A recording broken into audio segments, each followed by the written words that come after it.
The Star Wars galaxy is a buffet of brutal endings, explosions, disintegrations, and the occasional rancor-induced squishing. But not all deaths are created equal.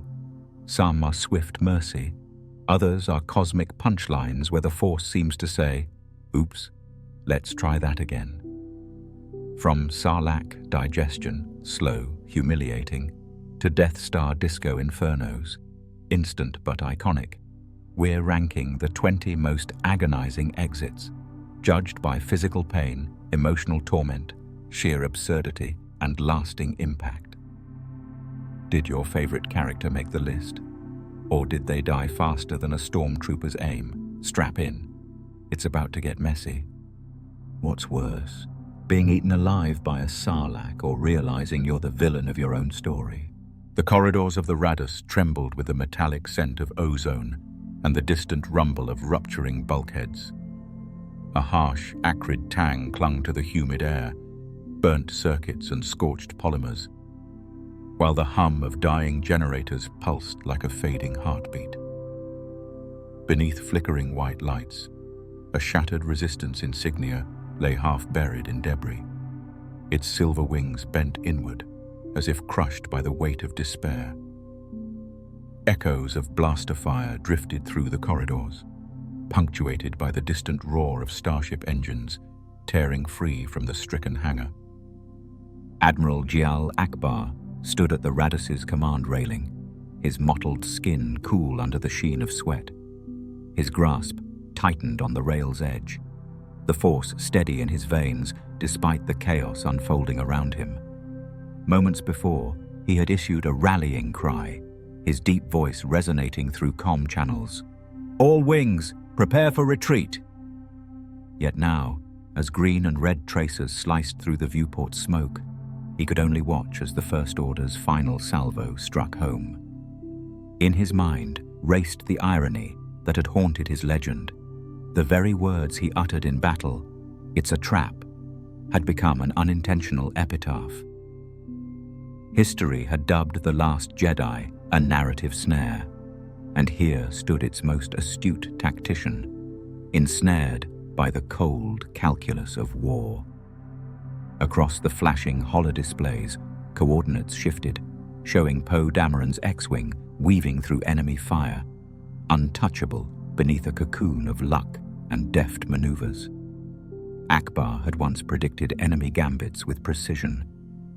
Now he bore witness to a younger pilot's improbable survival as his own flagship buckled under fire.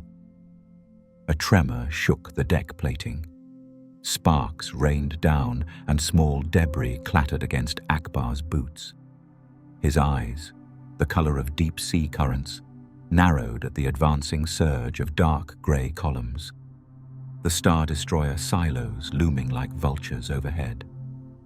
Instinct urged him to issue new commands, to salvage every last transport.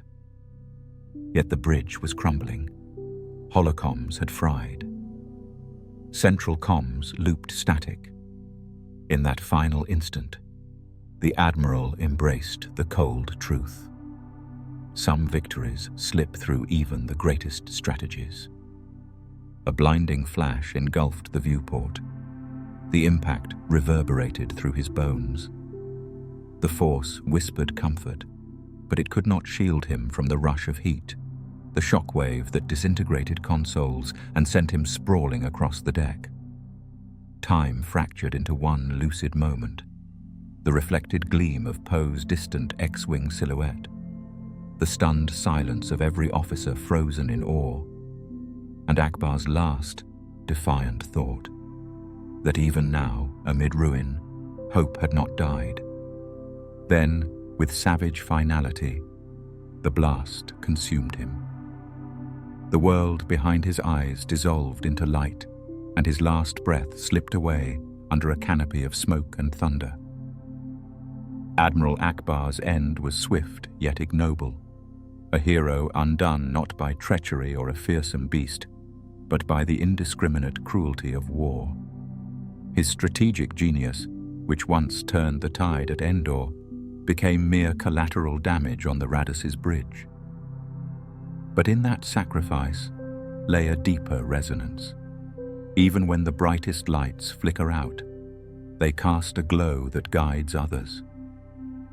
Within the Resistance ranks, tales of his final stand spread like wildfire, rekindling resolve in hidden cells and battered fleets. Pilots, trading whispered stories of Ackbar's last command, found renewed courage to fly into hopeless dogfights, knowing that their paths traced the arcs of his legacy. Across star systems, hollow records captured his final transmission, an echo of defiance that slipped past first-order jammers. On war-scarred worlds, awakening recruits studied the shattered insignia that once dangled from the Radus's prow, forging new emblems in his honor. And in the heart of every rebel, the memory of Ackbar's steady courage inspired a crucial truth. Sometimes a single spark, even if swiftly extinguished, is enough to ignite a fire that no enemy can contain. Just as Boba Fett's victims spoke of the grinding teeth of the Sarlacc pit, Ackbar's demise reminded the galaxy that explosions, though sudden, can be as merciless as any predator, obliterating hope in an instant. But explosions are a mercy compared to digestion. The heat of Geonosis's arena pressed against every pore of Jango Fett's Beskar armor, turning the air into a suffocating haze of sweat and adrenaline. The scent of scorched metal mingled with the cries of distant beasts and the staccato rattle of blaster fire. Around him, the sands churned beneath thunderous hooves and the clank of battle droids.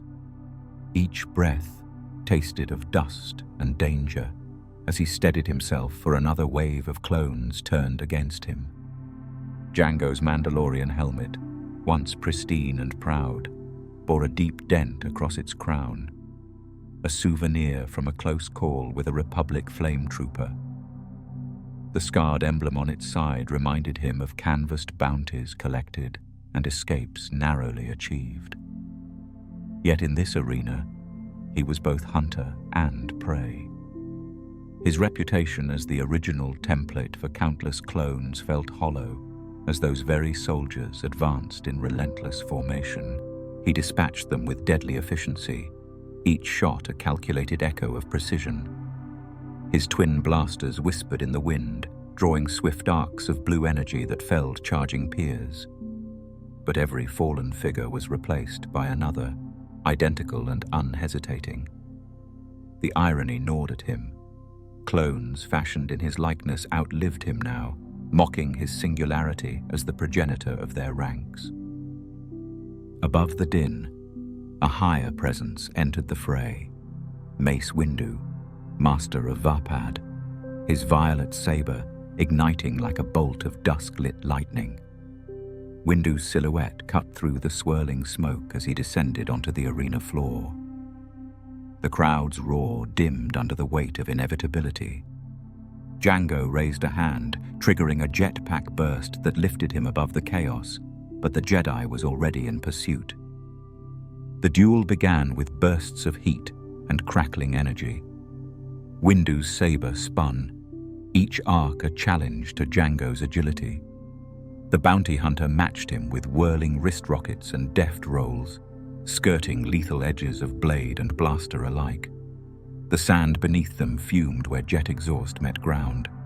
Sparks and sand danced together as Predator faced night in a deadly ballet. Then came the moment. Windu channeled Vapad's raw power into a single decisive strike. The violet blade flashed downward, severing Mandalorian sinew and armor in one stroke. Jango's head tumbled across the arena floor, spinning to a slow stop atop a dune of golden grains. Helmet and life separated in a gruesome testament. The hunter had become a victim, his legacy reduced to one final horrifying image. The clones paused, boots stabbing into the sand as they processed their template's demise. A single dented helmet remained behind, its visor fractured, chin guard shattered. That battered symbol, once a totem of fear, lay abandoned at the base of Windu's boots. For an instant, The arena stood silent, save for the hiss of cooling metal. As Jango's body slumped, the crowd's uproar returned, equal parts triumph and terror. The bounty hunter's final breath escaped unnoticed into the blistering air. An echo of irony lingered. Those he had created would continue on, forging lives he would never share, living out stories he could no longer influence. Jango Fett's death was swift, his pain momentary, yet shocking to audiences and clones alike. A single blade stroke ended the life of the galaxy's most notorious bounty hunter, imprinting his legacy in tragedy and cloning lore. His clone sons carried pieces of his skill, his instincts, his very DNA. Yet none would carry his will to survive that day.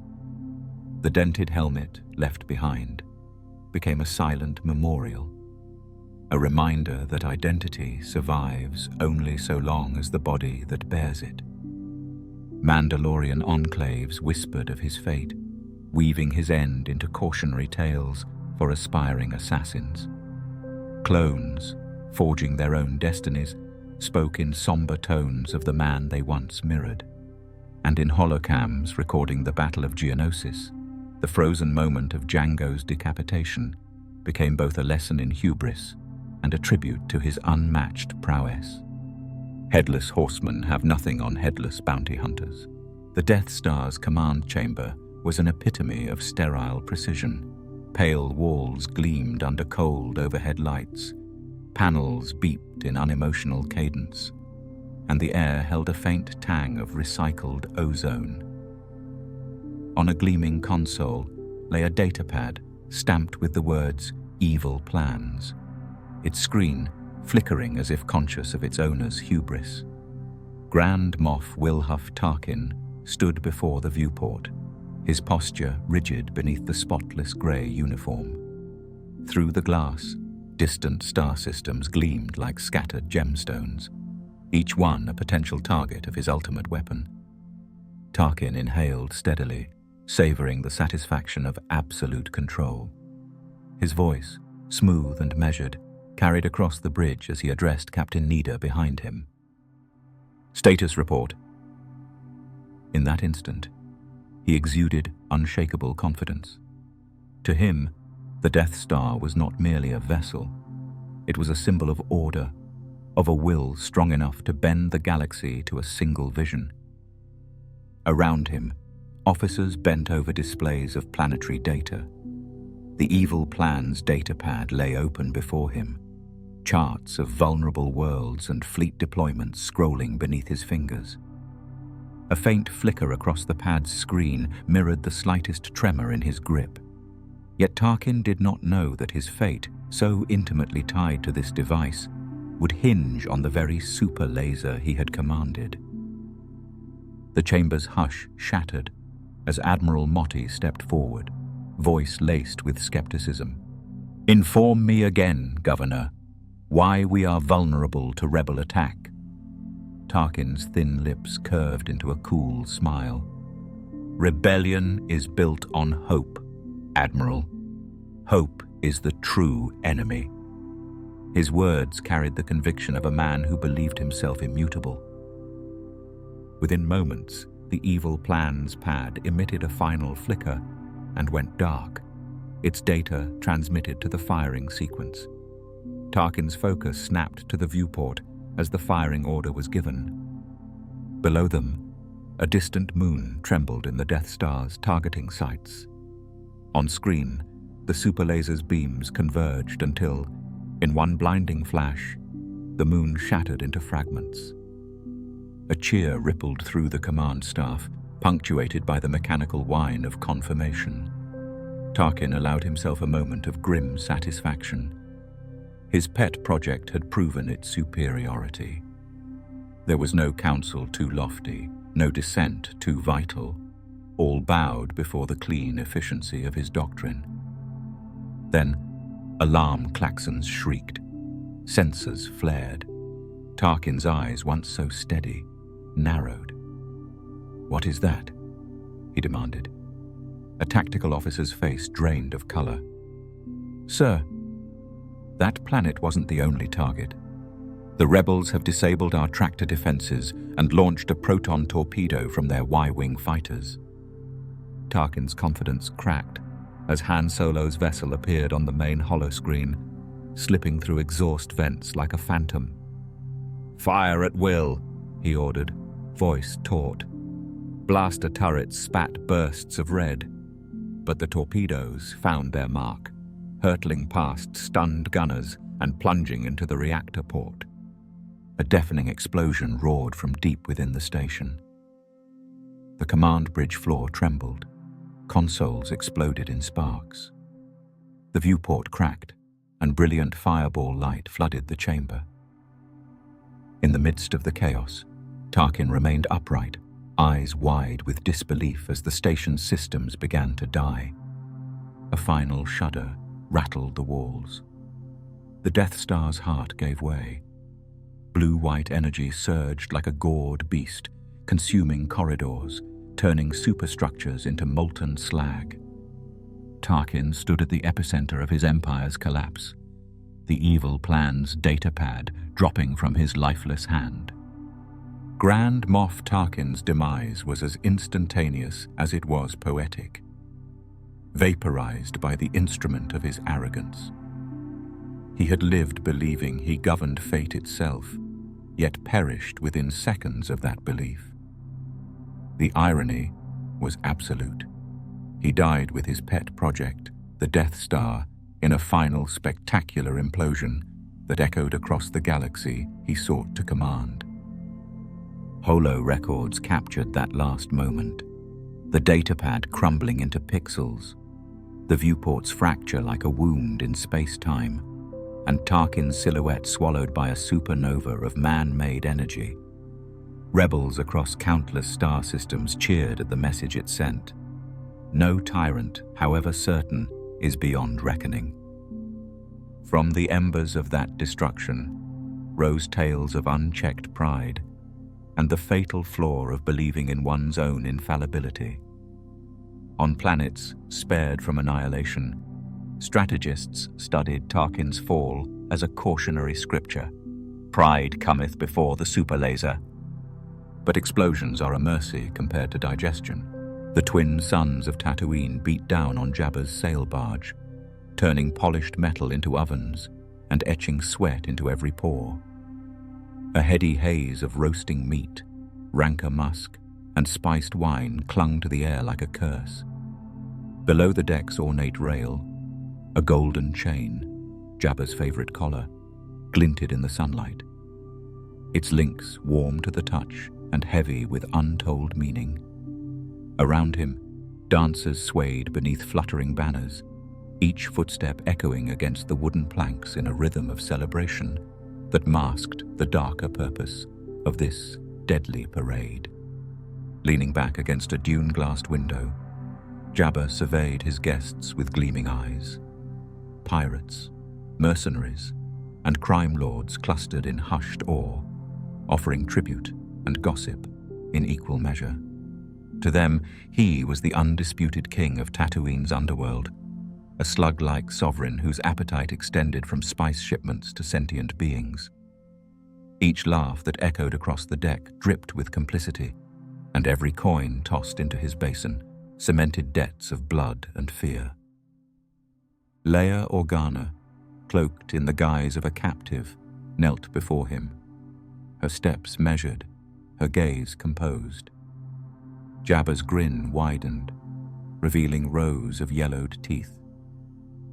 "Bring me Solo and the Wookiee," he rumbled, voice low as shifting sand. "Then we feast." Around them, the barge's party surged into frenzied applause, unaware that the night's true fireworks were yet to come.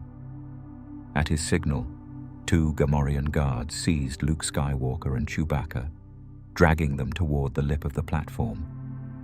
Jabba watched with hungry anticipation, imagining the spectacle that would soon unfold. The golden chain draped across his arm. He leaned forward, the metal catching the dying light like a promise of triumph. Yet beneath his arrogance simmered an unseen spark, a rebellion ignited by the very princess who danced for his amusement. In that charged moment, Leia's eyes flicked to the heavy link between them. Years of subjugation, fueled by his cruelty, sharpened her resolve. The music stuttered as she rose, letting the dancers part before her like drifting smoke. Each step she took turned the chain warmer against her palm until, with a sudden motion born of desperation, she looped the cold links around Jabba's massive throat. Gasps erupted. The barge shuddered. The dancers stilled mid-twirl, their shadows frozen in intricate patterns on sand-worn beams. Jabba's stunned snarl struck the air, followed by a strangled gasp that cut through the revelry like a vibroblade. The golden chain tightened as Leia leaned in, her face inches from his. His bulging eyes flicked from her determined gaze to the world around him, former allies now recoiling, their loyalty crumbling in his final seconds. The chain bit into his flesh, constricting with ruthless precision. His slimy bark echoed against wood and steel, each croak more pained than the last, until the feast hall's rotund regent lurched forward, crashing onto the deck in a wet, final spasm. Silence descended like a tomb. Sand and spilled wine pooled beneath the great Hutt's bloated form. The golden links lay slack, no longer instruments of entertainment, but relics of vengeance wrought by the princess he had underestimated. Beneath the mute horror of witnessing a tyrant's end, the crew caught its breath, as if emerging from a nightmare too vivid to deny. Jabba the Hutt's demise was a portrait of poetic justice. The slaver strangled with his own symbol of command, undone by the silent defiance of the very captive he mocked. His pain, slow and suffocating, mirrored the suffering he had inflicted upon countless souls. In that final act, Leia transformed from victim to avenger, seizing agency with a strength that reshaped the balance of power on Tatooine and beyond. Across the sands of Dune Sea and the sprawl of Mos Eisley, tales spread of the dancing girl's revenge. Smugglers traded whispers of the gold chain's dripping links, and travelers spoke of the silence that followed Jabba's final roar. For Hutt cartels, the lesson was stark. No throne, however grand, is immune to the subtlest strike. Much like Admiral Ackbar's unexpected end, Jabba's downfall proved that even the mightiest can be humbled in an instant, by explosions of courage rather than beams of a super laser. But Hutts aren't the only ones who choke. A low hum of systems echoed through the corridors of the invisible hand, its blood-red lighting casting long, trembling shadows. The air carried the faint hiss of cooling machinery and the metallic tang of recycled atmosphere. At the center of the starship's eerie bridge, Count Dooku stood poised, his pale face illuminated by the soft glow of control panels. His elegant cloak fluttered behind him like a dark banner, and his posture betrayed a calm born of decades spent mastering political intrigue and the art of dueling. Across from him, Anakin Skywalker and Obi-Wan Kenobi advanced, their lightsabers ignited with a soft, humming resonance. Blue and green blades raised in unison. Dooku's curved sabers snapped to life with crimson light, each one arcing with lethal promise. The trio danced in measured silence, the clash of blades and surge of force energy punctuating the red chamber. From the outset, Dooku fought with grace and precision. Every parry sent sparks spilling across the deck. Each riposte lanced at his opponent's defenses. His form, Soresu refined by years of practice, was a study in controlled power. Yet even as he held his ground, his eyes flicked to a distant hollow projector, where Chancellor Palpatine's visage shimmered, the very puppet master who had forged him. A surge of betrayal lanced through Dooku's chest. He had served the Sith apprentice turned master with unwavering loyalty, believing he advanced a grand design. Now, he sensed the deceit. Palpatine's will had shifted. The Council's champion, Anakin, once a student, was poised to deliver the final stroke. The realization stung deeper than any saber cut. The duel escalated. Green and blue arcs met red in a storm of searing energy. Obi-Wan and Anakin pressed the attack, laser blades whistling past Dooku's ears. He blocked, ducked, spun, each movement a testament to august training under Yoda and Count Dooku himself. But with every thrust, Anakin's resolve strengthened.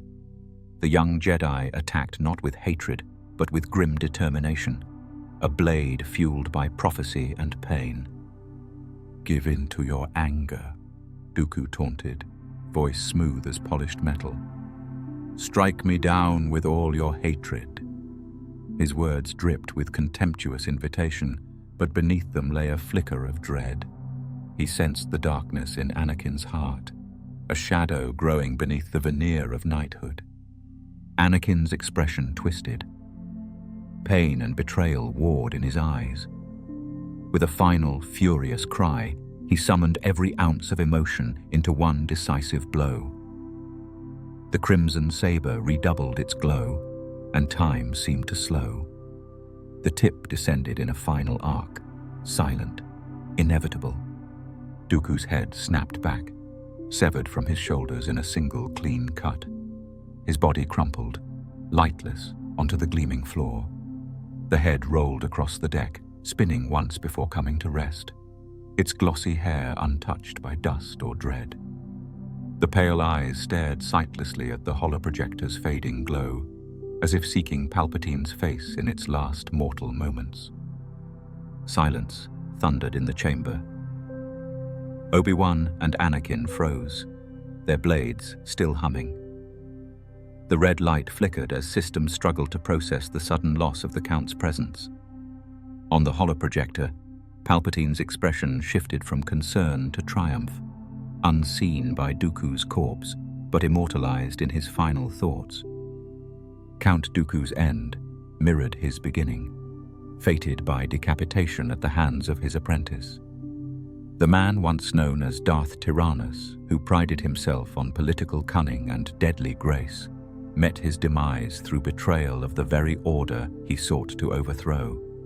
His flawless hair and noble features, immortalized in that final spinning head, underscored the chilling irony. The Sith apprenticeship concluded exactly as it commenced.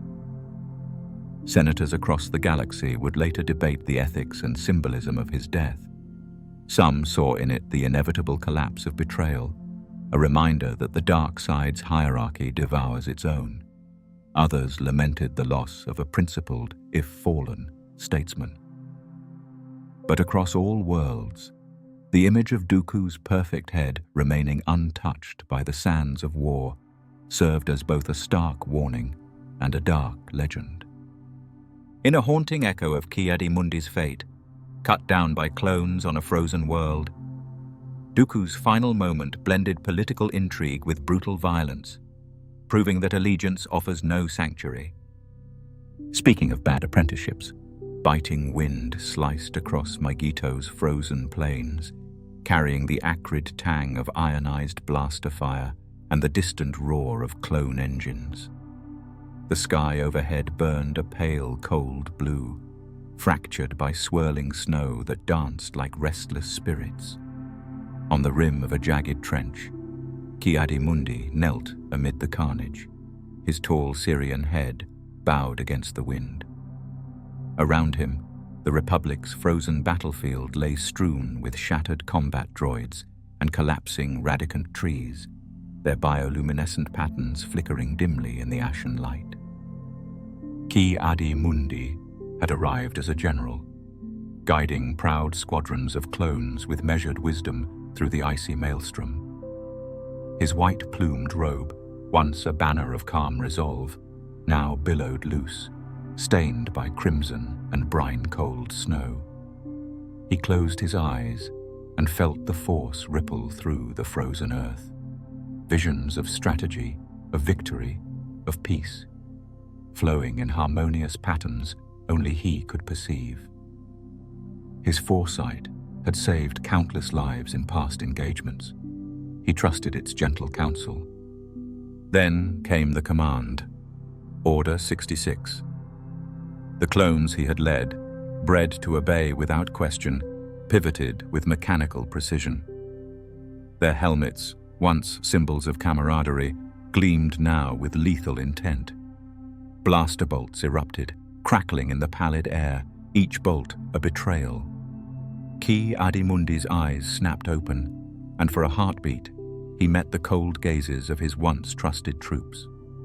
Shock froze him in place, the Force's currents twisting into anguish. The muzzle flashes carved fleeting patterns across his gaunt features as he raised his surgical blue lightsaber in a defiant arc. But against the ruthless barrage, its hum was a mere whisper. He parried 3 blaster bolts, each impact sending sparks dancing across his blade. Then another volley, closer, more precise, struck his arm, igniting white pain through his shoulder. The blade wavered and then fell from numb fingers, skittering across the ice like a fallen star. Ki-Adi-Mundi stumbled backward, his heavy brows knitting in disbelief. The clones advanced with grim efficiency, their rifles propped ready, their unity unshakable. He pressed his palm to the wound, tasting blood on his lip as the world tilted. The Force, once a steady companion, recoiled in agony. His mind flickered through memories, the lush temples of Coruscant, the shared laughter of council chambers, the triumphs of past wars. None would save him now. He fell to one knee, gasping against the wind's howl. His robe slipped away from his shoulders, carried by a gust that swept across the ravaged field. Beneath him, the snow stained pink, then red. The frozen ground, drinking deeply of his sacrifice. The clones paused for a moment, as if obedient to a higher command, and then fired again, the third volley cutting through the silence like a final judgment. In that moment of stillness, his vision cleared one last time. He saw the galaxy's endless expanse, worlds beyond count, and felt the Force's lament for his passing. The irony struck him with bitter clarity. The Syrian who had foreseen ambushes, political shifts and cosmic tides, yet failed to predict the betrayal of his own brothers in arms. His lightsaber lay half buried in snow a pace away, its blade dark and dormant. A fallen Jedi robe, trampled under the boots of his killers, fluttered weakly nearby, a tattered emblem of loyalty forsaken. Ki-Adi-Mundi lifted his head to the pale sky and whispered an apology to the Force, a final prayer for those he had led into war and now left without counsel. News of Ki-Adi-Mundi's sudden end rippled through Jedi enclaves like shockwaves across ice-choked seas. His body was never recovered. The clones buried him in the shifting snow, their orders complete. To the Republic, he vanished in the chaos of betrayal. To the Sith and their puppet Emperor, he was one more pawn removed from a chessboard of galactic conquest. But among those who remembered him, the fallen general became a symbol of tragic foresight. His life, marked by caution, strategy, and unwavering duty, ended in the very moment he was deceived. Jedi academies whispered his name as both warning and eulogy. No insight can outpace blind obedience. His sacrifice on Mygeeto would haunt the halls of the rebuilt order, reminding every Padawan that vigilance must guard even the most steadfast allies. Much like Jango Fett's headless end, sudden and shocking, Ki-Adi-Mundi's demise underscored that no rank, no prophecy, shields one from betrayal's blade. But clones weren't the only traitors. Sterile hush filled Polis Massa's medical ward, broken only by the soft hiss of recycled air and the distant beep of monitors. Pale walls glimmered under unrelenting lights, their glare reflecting off the polished metal of bed rails and surgical trays.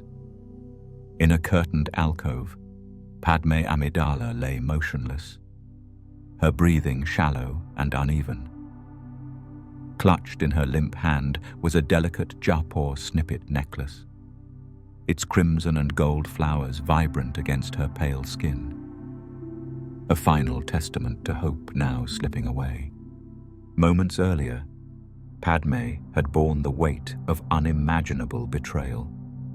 News of Anakin's descent into darkness had arrived as a cold wave, extinguishing her last spark of will. The man she loved, her husband, the chosen one, had torn away his mask of mercy and embraced tyranny. She had begged him to remember their vows, to avert his heart from Palpatine's shadow. In her desperation, she pleaded for the boy she carried, their unborn child, to be spared the horror of his father's rage. But her words fell on deaf ears as lava and loss consumed Anakin's soul. Now, as life ebbed from her, Padmé's thoughts drifted through memories gilded by happier days, lush gardens of Naboo, laughter shared under twin moons, arms entwined on a balcony overlooking Theed's canals. She had ruled with compassion, risen as queen and senator to champion justice and peace. Yet here, among fractured dreams and sterile lights, she surrendered to grief's final dominion, her heart too heavy to sustain breath. Around her, medical droids hovered with efficient concern, yet none could revive a soul strained beyond healing. Their attempts to stabilize her vital signs, microstimulant pulses to heart and lung, proved futile against a will undone by sorrow. The governor turned senator, who had once rallied star systems against oppression, now lay defeated by the collapse of love itself. In that moment, death was less a violent end than a peaceful release from agony. Despite the tragedy unfolding, irony shone like a distant star. Padmé's last act of hope had been the birth of her twins, Luke and Leia, children destined to restore balance. Though she could not survive to witness their futures, they carried her spirit onward. Leia to whisper counsel in Dagobah's mist, Luke to confront the darkness incarnate. Her legacy lived on in the force currents that bound parent to child, a living promise despite her final breath. The Jabba snippet necklace sagged against her wrist, its petals, once symbols of Naboo's resilience, now wilting in stillness. As the monitors flatlined, a single fleck of gold in the necklace caught a stray shaft of light, flickering like a beacon before fading. In that silent shimmer, Padmé's unwavering grace endured, her conviction that life's gentle beauty must outlast tyranny's wrath. Across the hall, Obi-Wan Kenobi paused in his somber vigil. He had raced through starships and systems to reach her side, bearing news neither could bear. His eyes, weary from countless battles, now glistened with unshed tears. He knelt, offering a last silent prayer to the Force. His voice, though soft, cut through the stillness like a luminous blade. May your sacrifice light the way for our children. In the corridor beyond, Leia's first cry echoed faintly, urgent, desperate, yet infused with promise. The newborn's wail carried through closed doors, intertwining with the hum of machinery. In that moment, life and death converged. Padmé's breath stilled even as her daughter's began. The cycle of loss and renewal, ever at the heart of the Force, turned once more. Padmé's body, now at rest, radiated a gentle calm that belied the turmoil across the galaxy. Her sacrifice, born of heartbreak, would seed the rebellion's resolve. Generations later, her name would echo in council chambers and hidden enclaves alike, a reminder that hope can spring from deepest despair. Heartbreak is lethal, but lava is hotter. Distant thunder rolls through Coruscant's skyline as night falls over the Senate Tower. Inside the Chancellor's office, the polished floors gleam coldly beneath hollow lights. Master Mace Windu stands unwavering before a vast window, violet blade ignited, its hum a steady heartbeat against the city's restless hum. Council robes billow gently around him, pale light reflecting on the shards of a shattered window behind him, a jagged stain against the metropolis's glittering horizon. This chamber once echoed with debate. Now it bristles with treason and betrayal. His voice, low and firm, cuts through the tension. "Your treachery ends tonight, Palpatine." Each word resonates with years of distrust, the culmination of a Jedi's caution finally unbound. Across the room, Chancellor Sidious shines in his false serenity, cloak whispering shadows. A flicker of a smile plays on Palpatine's lips, knowing, patient, inhuman. Without warning, tendrils of blue-white lightning crackle from Sidious's fingertips, lancing through the air. Windu's saber flares into a defensive arc, scattering the raw energy in jagged bursts. Sparks dance across the floor like trapped starlight. Pain lances through his arm as lightning grazes his gauntlet, searing through muscle and bone. Yet, he holds firm, pushing forward with Varpad's controlled fury, the dark energy mirrored in his violet glow. Each strike repelled hisses and crackles, the Force bending around the power duel. Windu steps closer, blade angled to sever Palpatine's hold on the Senate. But treachery ripples through the Force, an unexpected presence. From the shadows, Anakin Skywalker appears, guilt and conflict etched on his face. Time slows as Windu's gaze flicks to the young Jedi who once stood by his side. Before Windu can react, Anakin raises his saber. The electric pulse of betrayal hums through the chamber. Windu's momentary shock turns to silent understanding. The student he distrusted, the apprentice whose fate he once lamented, now seals his master's doom. A single, swift stroke cleaves through Windu's defender's guard. He crashes backward through the shattered window, the night air rushing in to claim him. The galaxy's lights blur as he tumbles. Momentum carries him down the side of the Senate spire, each pane of reflective glass capturing fragments of his form against the swirling city lights. The wind's howl fills his ears, drowning out all else. For a heartbeat, he is weightless, between light and dark, life and oblivion. Then gravity takes its toll. The distant roar of falling fragments mingles with a muted finality. Did he survive the plunge? Did the Force catch him in its unseen arms? No witness remains. Only the shattered glass and the empty frame mark his departure. Mace Windu, the Jedi Master whose vigilance once barred the path of darkness, met his end through the very betrayal he sought to prevent. His mastery of Varpad, a form that danced with peril, became his final epitaph. The window he shattered now stands as a symbol, democracy's grave and the high cost of mistrust.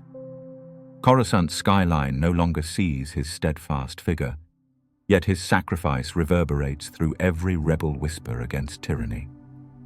Just as Padmé Amidala's heartbreak proved fatal, Windu's fall shows that abandonment by one you trusted can wound deeper than any blade.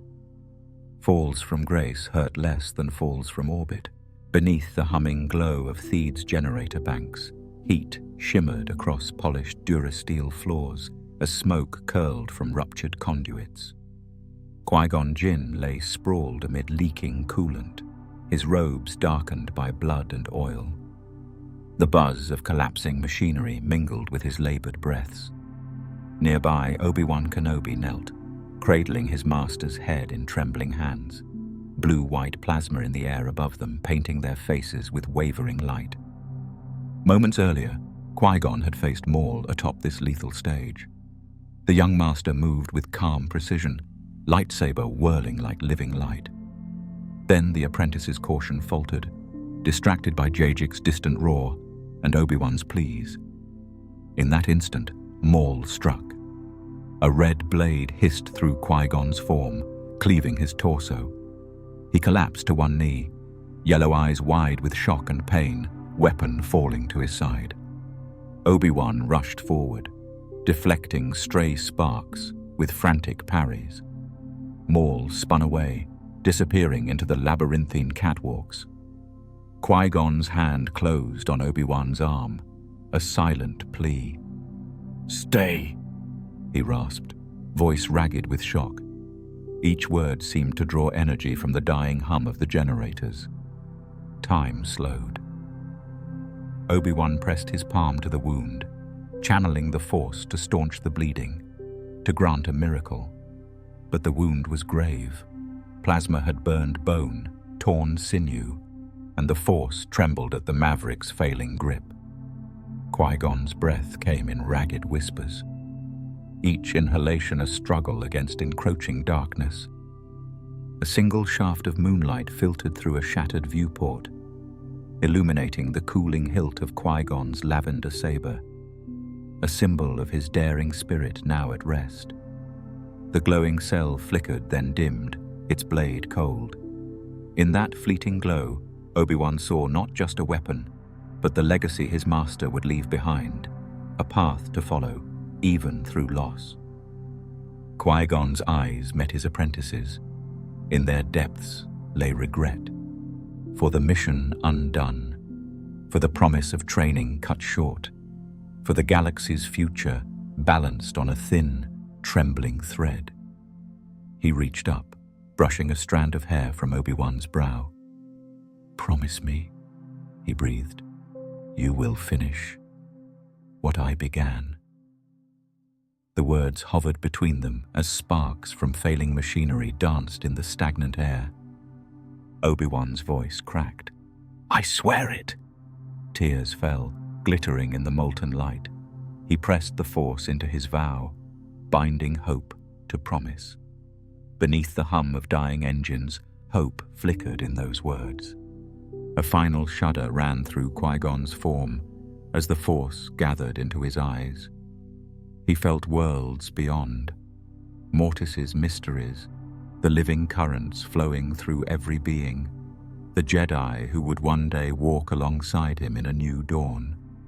But here, in this crucible of steel and flame, his journey reached its end. His hand went slack. The glow in his eyes faded. Obi-Wan closed his master's eyelids, a single tear tracing hot lines down his cheek. The halls of Theed, once alive with negotiation and law, fell silent, save for the drip of leaking coolant. Without Qui-Gon, the path ahead felt darker, yet the promise he carried ignited Obi-Wan's resolve. Qui-Gon Jinn's death was no noble sacrifice, no orchestrated finale.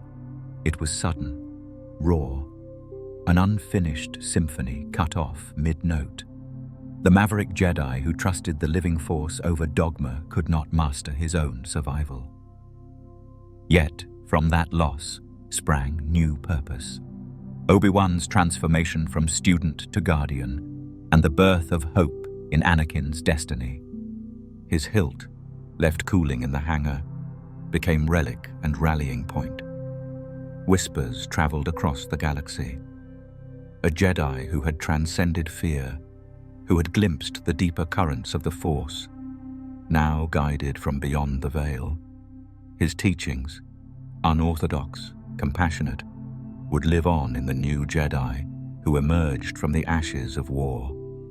As Jango Fett's shattered helmet rolled across Geonosis's sands, it marked the fragility of life.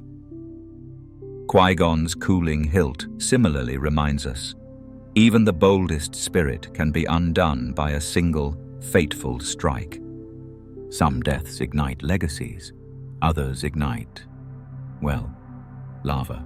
Under the muted roar of Starkiller Base's hypercool engines, the metal catwalk groaned beneath every footstep. The bitter wind, laced with ionized static, cut through Han Solo's leather vest like a blade.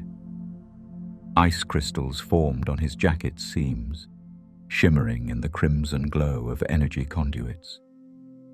Ahead, Kylo Ren's mask loomed, black as void, edged in scarlet lines, half hidden by the wisp of his dark cloak. Han's heart pounded against ribs, still recovering from age and loss. He had chased stormtroopers through corridors, ducked blaster fire, and laughed in the face of danger. Yet none of that prepared him for the weight of betrayal.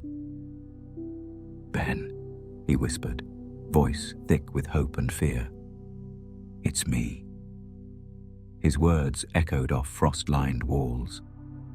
Kylo paused, lightsaber dormant at his side. The cracked visor of his mask betrayed a flicker of conflict. Memories of a father's love, of lullabies in deserted halls, surfaced for an instant. Then, with trembling resolve, Ben Solo raised a crimson light. The blade burst to life in a scream of energy. Han saw it come, but time slowed. The world collapsed to the seconds before the strike. Pain exploded across his chest, a searing flash that stole breath, that burned deeper than any thermal detonator. He staggered, boots scraping ice. His fingers reached for something, anything, then brushed against Ren's helmet. The cold metal vibrated under his touch, as if echoing the tremor in his son's soul. That single caress, a final attempt at connection, became a symbol of all he'd risked. Smuggling runs, daring rescues, a galaxy of peril to keep families safe. Blood welled where the blade seared through heart and lung. Han's world dimmed to swirling red and white. He stumbled forward, jaw slack, gravitating toward the abyss at the catwalk's end. The void of space yawned just beyond the railing, a silent, staring maw. In his last moments, Han's mind ignited with memories. The Millennium Falcon's roar, Leia's laughter over shared coffee, Chewie's gentle roar when nightmares came at night. His final thought was a father's silent promise. "I'm here." Then the galaxy snapped back into motion. Kylo's blade hissed off. Han crumpled, lightsaber hilt skittering across frosted metal. The veteran smuggler's eyes fluttered once, glassing over, as crimson blood traced slow rivulets down cold plating. Han Solo's death was neither glorious nor swift, no heroic charge, no rallying cry, just betrayal's cold kiss. The smuggler who once outran Imperial blockades, who faced down bounty hunters and star cruisers alike, found himself felled by the one link stronger than any starship hull: blood. Yet in that agonizing moment, his sacrifice rang louder than any blaster volley. It awakened a storm in Leia's heart, hardened Poe's resolve, and kindled hope in the fledgling resistance. The galaxy would remember Han not only as rogue or legend, but as father, willing to lay down his life to save a son lost to darkness. Like Jango Fett's severed head rolling across Geonosis's bloodied sands, Han's falling form echoed the circle of fate. The hunted becomes the fallen, the champion undone by those once loved. But family reunions get worse. Lying under the twin suns that baked the Tatooine sands to glass, the air in the Tusken camp lay heavy with smoke and unspoken sorrow. Shmi Skywalker's breath came in ragged gasps, each inhale tearing at raw flesh beneath ragged bindings. The coarse ropes that bound her wrists cut into already bruised skin. Around her, Tusken huts, weathered hides stretched over bleached frames, huddled against endless dunes, their entrances darkened by drifting sand. Each distant howl of a sand crawler's engines echoed like a lament for the woman who had once carried hope itself within her. She had not always been a prisoner. Once, Shmi walked free beneath the Tatooine stars, tending moisture farms with her son Anakin laughing at her side. But that life ended when raiders descended at dawn, sabers flashing and screams echoing across dunes. Shmi's world narrowed to pain. Every strike of the gaffy stick, every bone-deep burn from a scorching lash became her cruel baptism. The Tusken Raiders, an unforgiving people of the sands, showed no mercy. Her cries were swallowed by wind, as if the desert itself refused to mourn. Within her, anguish coiled like a viper. Each moment stretched, the line between life and oblivion blurred. Yet it was not the physical agony alone that ravaged her spirit. It was the knowledge that her sacrifice would seed unimaginable fury. Her son, torn from her arms, had watched helplessly as she was dragged into this living tomb. In the recesses of her mind, she felt his anguish as a twin blade. His tears mirrored her own anguish. Sand drifted through the tears on her cheek, clinging to sweat and blood. Nearby, crude binders, once used to log moisture readings, lay half-buried in dust, sand-crusted collars marking pages of hydroponic scans and droid maintenance. These discarded ledgers, tiny relics of a hopeful life, spoke stark irony. They chronicled growth, while before them stood evidence of destruction. As dusk fell, the sky flushed copper and purple, yet the campfire's glow remained dim. Shadows danced across Shmi's battered form, shadows that whispered of passage, of the galaxy beyond these dunes. She remembered the tales spun by passing travelers, of Jedi who wielded peace like a blade, of Republic worlds where compassion still ruled. Here, compassion had given way to cruelty, but in her fading strength, Shmi clung to one truth. The Force moved through every living thing, even in this harshest crucible. Her captors gathered around, thick-robed figures, their faces hidden beneath bone masks. They chanted in low, guttural tones, hushed rites to bind her spirit even as her body weakened. Each verse tugged at her life's thread, weaving her sorrow into their tribal lore. The sands around them absorbed every heartbeat, archiving her suffering beneath an ocean of dunes. Yet Shmi did not drown in despair. In the final flicker of her awareness, she reached beyond her pain into the currents of the Force. There, she found echoes of her son's bravery, of the promise she had whispered as she rocked him to sleep. Her last act was a silent prayer for him, that he would carry her love beyond this desert, beyond fear. A sudden howl of Tuskens rose, a call that signaled the end. Shmi's world narrowed to a single point of light above the campfire. Her eyes, once bright with maternal warmth, slipped closed, the desert wind brushing her face like a benediction. Life left her in soft currents, as subtle as falling ash. The Tatooine sands, indifferent to human sorrow, swallowed her still form into their ancient depths. Shmi Skywalker's death stands as a testament to the cruelty that shadows even the bright promise of new life. Tortured beneath unyielding suns, her final moments fused pain and grace. forging a catalyst for her son's destiny. Anakin's wrath, born of helpless grief, would reshape the galaxy's fate. A force of vengeance that both darkened and, paradoxically, fulfilled the Jedi prophecy. Sand kills in more ways than one. Under the fractured sky of Exegol's churning void, the remnants of wrecked starships drifted like spectral dancers, their hulls scarred by the last reverberations of the Sith Eternal's final storm. Smoke curled through mangled corridors. The air thrummed with residual dark energy, a discordant echo of the ancient sorcery that once bound life and death here.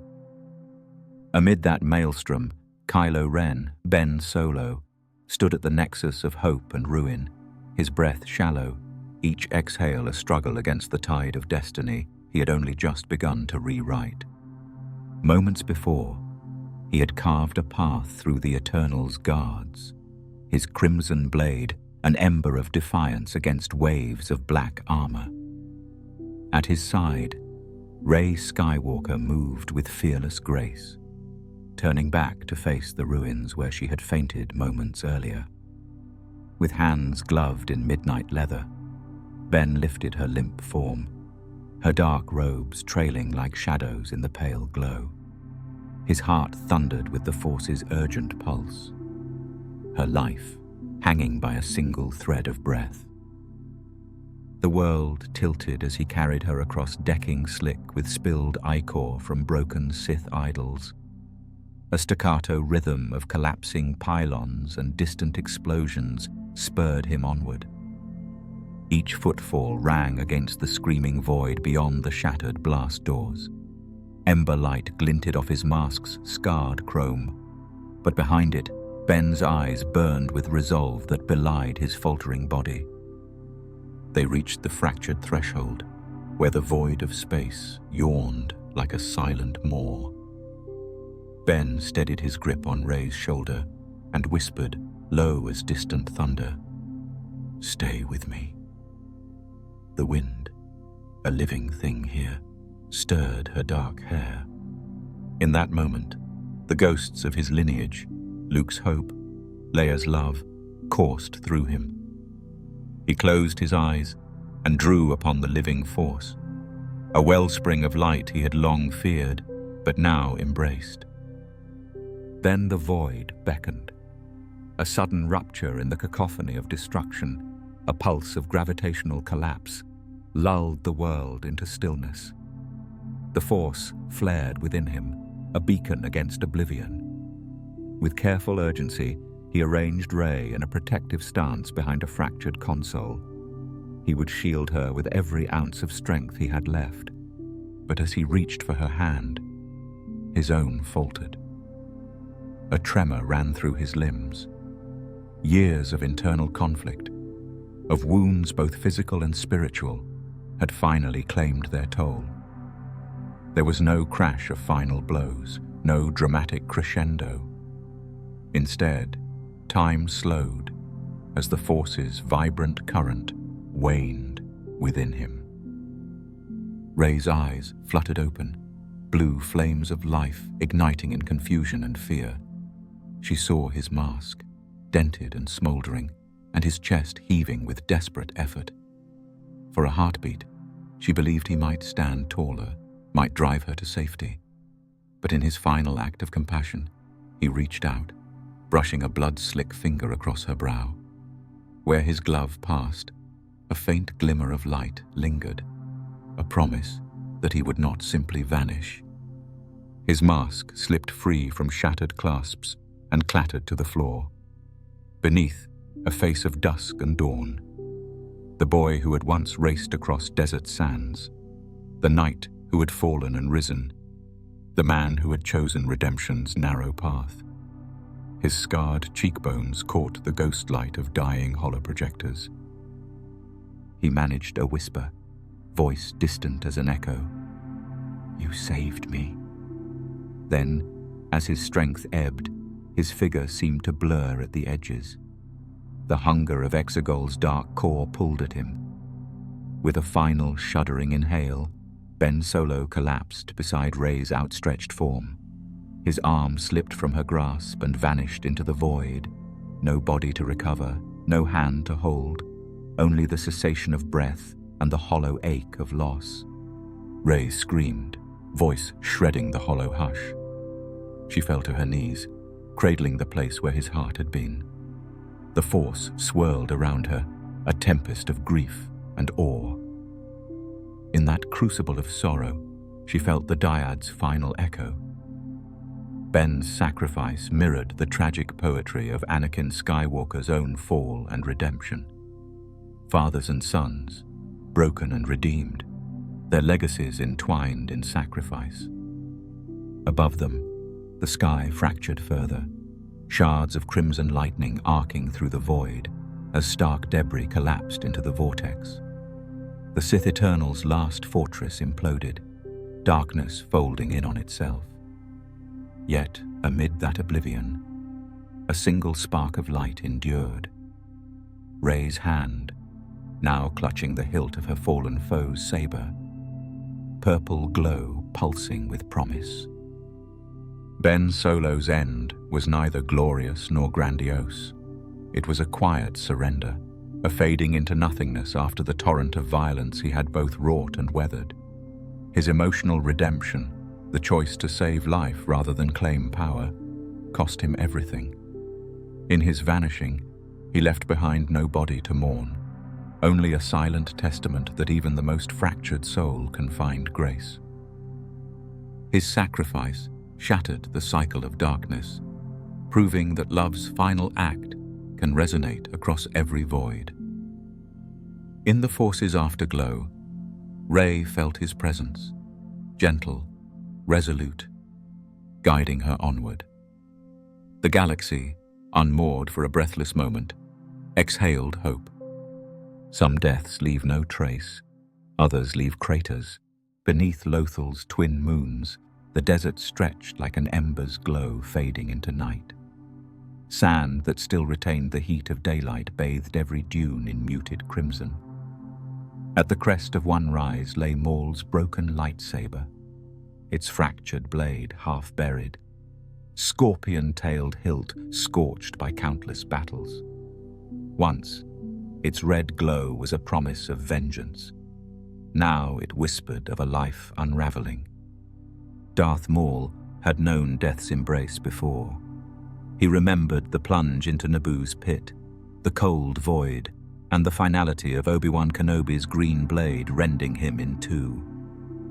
His survival took root in darkness, scavenged by pikes, reborn through rage. For decades, he nurtured that fury, forging alliances in underworld lairs and orchestrating schemes drenched in blood. Each scar, each mechanical limb, testified to his unquenched need for retribution.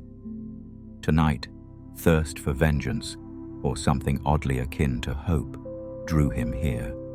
Through drifting sands, he sensed a disturbance in the Force, the presence of Ezra Bridger, once his pupil, now a fledgling Jedi, whose compassion thwarted Maul even as it threatened him. Their confrontation would finally unweave the knot binding master and student. Maul moved across the dunes like a shadow stalking its prey. The wind carried distant echoes of skirmish, blaster shots cracking, saber hums flaring. He slipped through ruined columns of an abandoned temple, where shattered murals bore faded images of deities and wars long past. With a hiss, his lightsaber sprang to life, painting the sand in streaks of blood red. Across the courtyard, Ezra stood alone. His blade, green as new leaves, cut an arc of defiance while his heart beat steady with conviction. Desert winds tugged at Maul's robes as they faced each other at last, two souls bound by fate's twisted design. Their duel ignited in a blaze of color and motion. Ezra's strikes were precise, but laced with uncertainty. Each parry a question posed more than a blow. Maul's counters crackled with hatred honed into art. spins and lunges fueled by decades of vengeance. The force crackled between them, an electric tension that made the night air tremble. Blaster-worn stones shattered under errant swings. Sand poured from collapsed pillars as the combatants closed and retreated in a deadly dance. Yet, in every clash, Maul sought more than victory. He sought the closure his decades of suffering denied him. Then, in a heartbeat of hesitation, Ezra glanced past Maul's shoulder. Images of far-off home, of Master Kanan's guiding voice, of a destiny he carried like a seed awaiting bloom. Maul seized the moment. A fierce roar, a thrust of his blade, and the crack of green on red. Ezra's saber shattered into two halves, its pieces skittering into dusty crevices.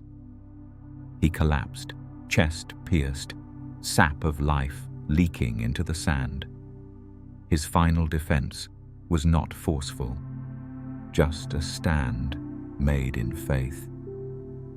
As he sank to the ground, the young Jedi's life ebbed, like a tide retreating from shore. Maul stood over him, blade still ablaze, muscles coiled in triumph. But triumph tasted sour. No cry of victory rose. No foe lay defeated for Maul to savor, only the hiss of cooling metal and the desert's hollow sigh. He knelt beside Ezra's broken form.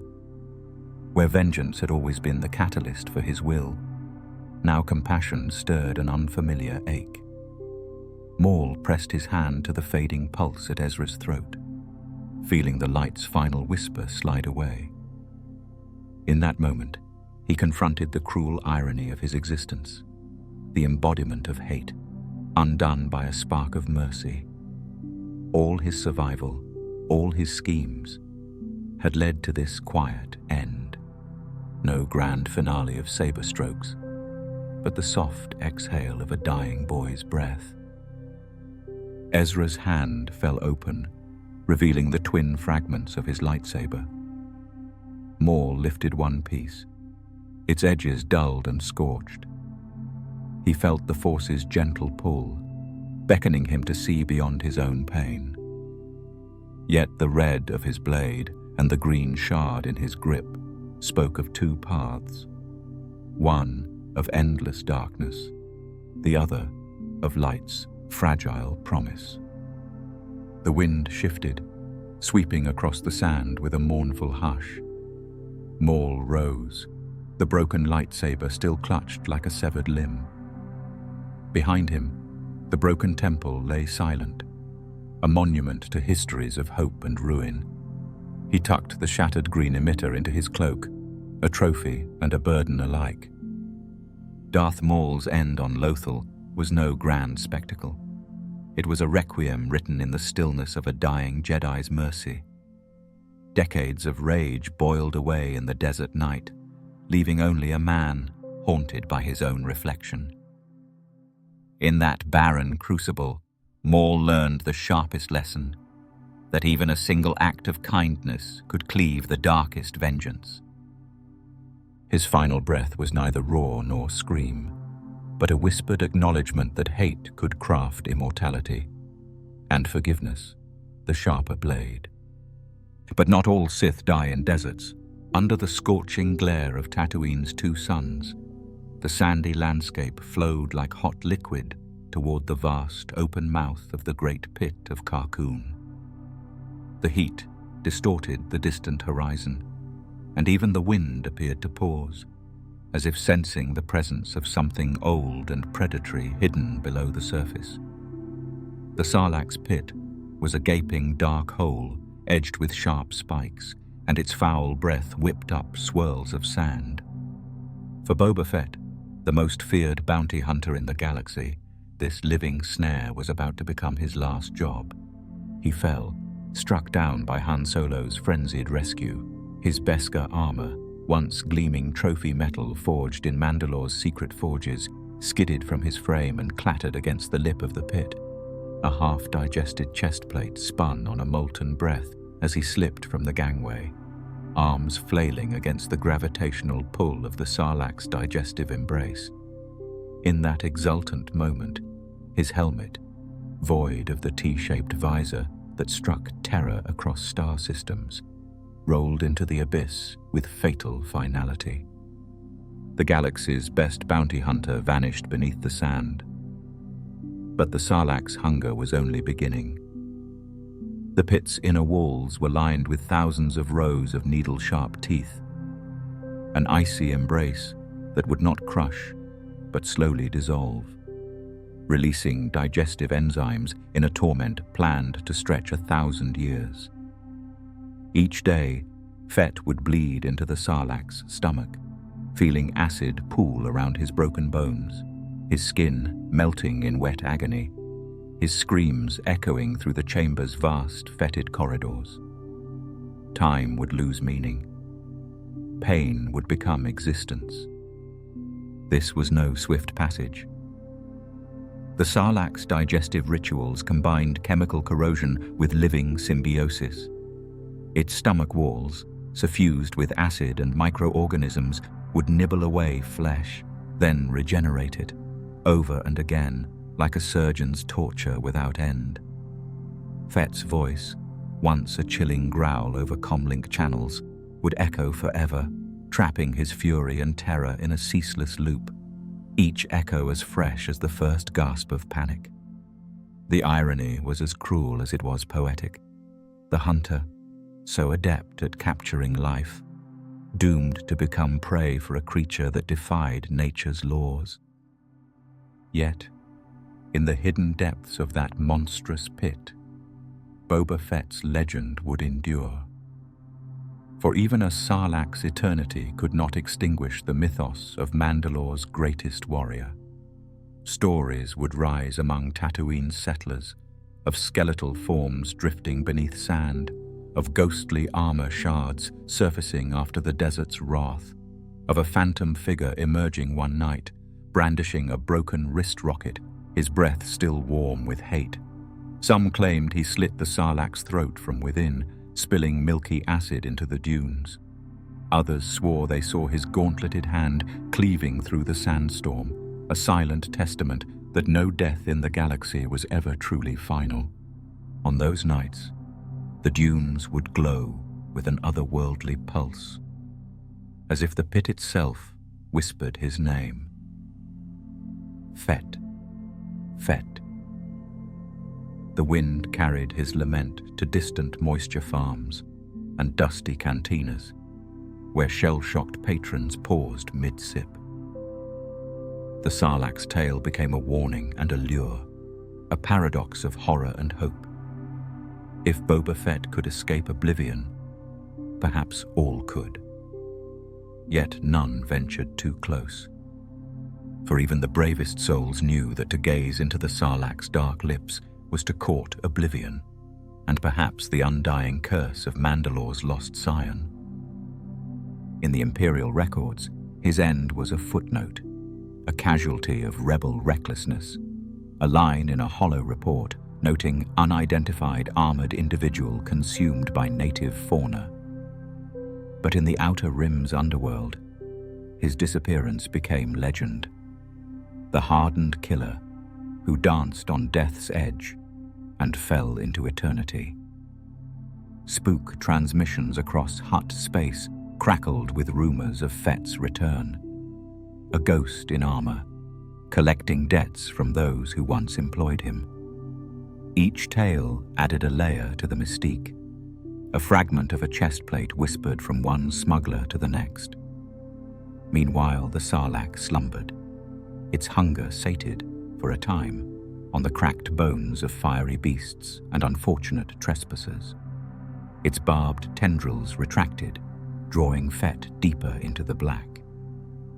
The pit's ceaseless digestion continued, an endless cycle of destruction and regeneration, until, at last, it flickered with a spark of change. For every century that passed, the Sarlacc grew thinner, its form twisting as the Force's will seeped into Shirac's genes. an evolutionary tug spun by the galaxy's shifting currents. The creature's eldritch biology began to fray, its immortal hunger wavering as Boba Fett's indomitable spirit coalesced within the digestive pool.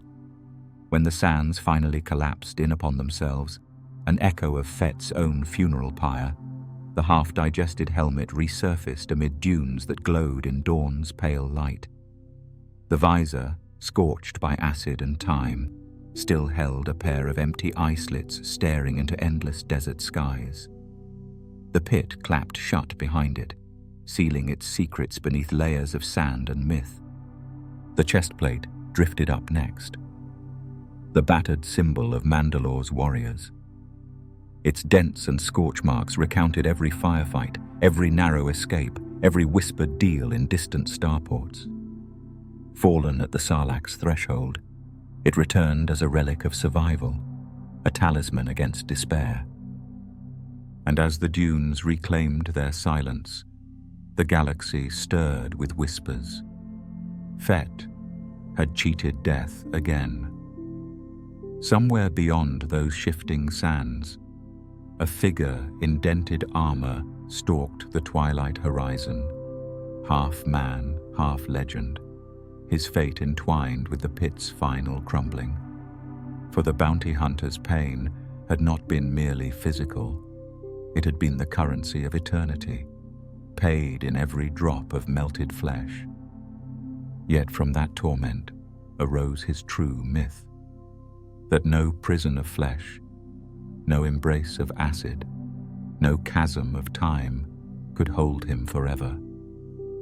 If digestion is bad, burning alive, worse, a low, guttural howl rippled through the fuel pod's corridors, an echo of wild resilience trapped within a man-turned Jedi.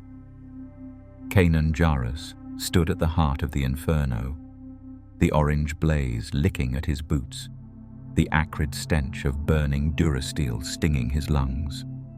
Sweat mingled with soot on his brow, and each breath felt like inhaling molten glass. Around him, Hera's shuttle lay crippled, its engines dead, its crew already fleeing down the gangplank to safety. He could have run. He could have hidden as he once did from his own destiny. But the Force would not allow it. In that moment, the Jedi Master remembered his own lesson. To be a Jedi is to stand for others, even when you fear the end. The corridors trembled as the fuel tanks, massive vats of volatile hyperfuel, succumbed to the heat. Metal groaned and warped. A trembling shift in the Force warned of the cataclysm to come. Kanan's hands glowed with residual energy, the soft blue haze of his lightsaber long since sheathed. He did not need a weapon now. His sacrifice would be his choice, his final act of devotion. Hera's voice crackled over his comm. "Kanan, come on. We have to go." He closed his eyes, picturing her face. Resolute, compassionate. The soul he had vowed to protect since the early days aboard the Ghost. The war had taught him to be cautious, to hide in shadows. But the girl who became his partner had taught him to embrace the light, to let it guide him into courage. A distant roar announced the next phase of the blaze. The hyperfuel, superheated, would soon flash to plasma. Kanan pivoted, feeling the weight of the Force converge around him, a swell of currents, a pulse of energy that spoke of endings and beginnings. He reached into the Force, coaxing it into a slender strand of will, weaving a barrier of calm around the retreating rebels. His presence whispered reassurance. Go, live, carry the light onward. Behind him, the door to the shuttle sealed with a hiss. Hera's silhouette flickered in the blast lamps, her hand suspended on the control panel. In her eyes was grief, disbelief, and, somehow, acceptance. He nodded once, a silent benediction, and watched as she descended the ramp. Behind her, Ezra and Sabine sprinted across the fuel-slicked deck, their forms small against the roaring blaze. Kanan turned back to the corridor. Flames surged, seeking to consume every corner. He raised his hands, not in fear, but in defiance. He called upon the Force to steady the walls, to buy a few precious seconds. The metal rippled like water, resisting the heat. He felt a sharp sting as embers seared his flesh. Pain flared, but he welcomed it, a final reminder of his mortality. He whispered a prayer to the Force. Thank you for every dawn, every breath. May my last stand ignite hope in those who follow. The flash came without warning. A sheet of living fire raced toward him, a wave of incandescent fury that crackled like distant thunder. Kanan stood firm, arms outstretched, feeling the Force cradle him, even as the storm bore down. Light and dark collided in his chest, anger at a life cut short, compassion for those who might yet endure. Then came darkness.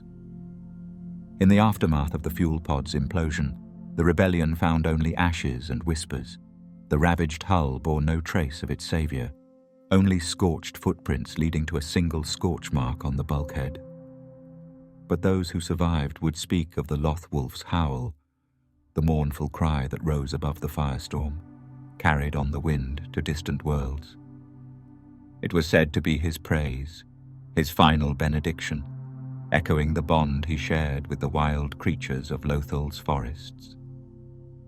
Hera, standing among the wreckage, clutched a single piece of armor, a charred fragment of Kanan's robes, faintly humming with the Force's echo.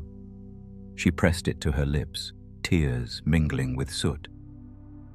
May you find peace, my love, she murmured, her voice barely rising above the crackle of collapsing structure. Across the galaxy, rumors spread. The Jedi who once hid from his destiny had died embracing it. Pilots who felt his guiding presence reported safer jumps through blockaded systems. Ghost crews whispered that a calming hand had once steadied their hyperdrive on the brink of sabotage. To those attuned to the Force, Kanan's spirit lived on in every act of selfless bravery. Young Force sensitives huddled in secret enclaves saw visions of a man bathed in blue light, standing steadfast amid the flames.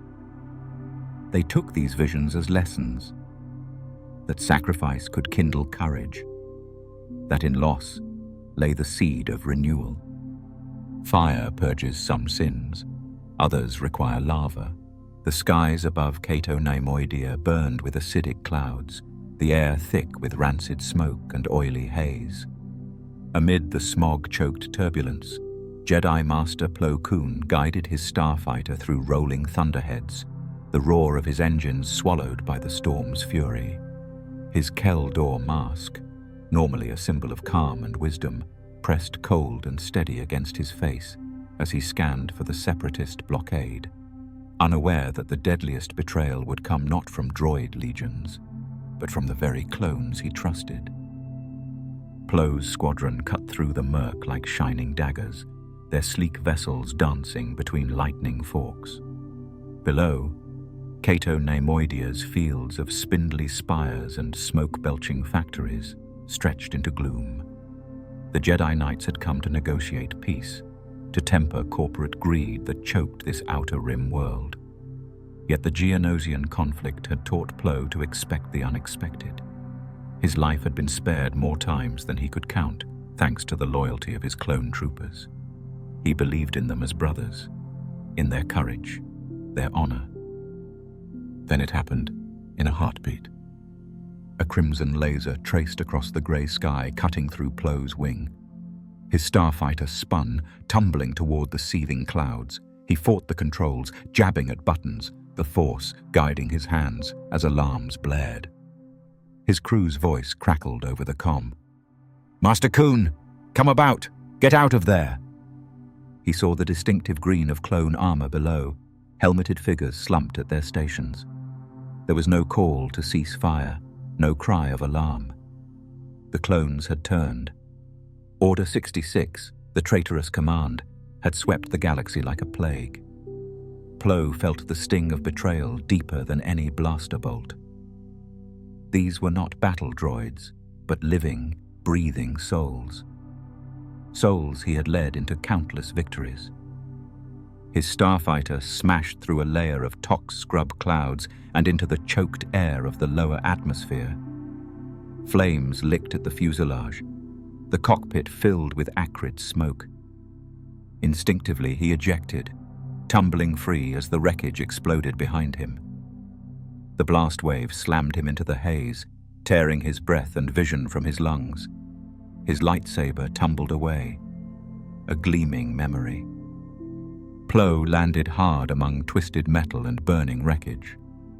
The ground beneath him trembled as his ship's core detonated in a cathedral of flame. He lay sprawled, lungs burning, vision blurred by tears and smoke. And then he heard it. The approach of boots, metallic clanks through the sludge of mortar and oil.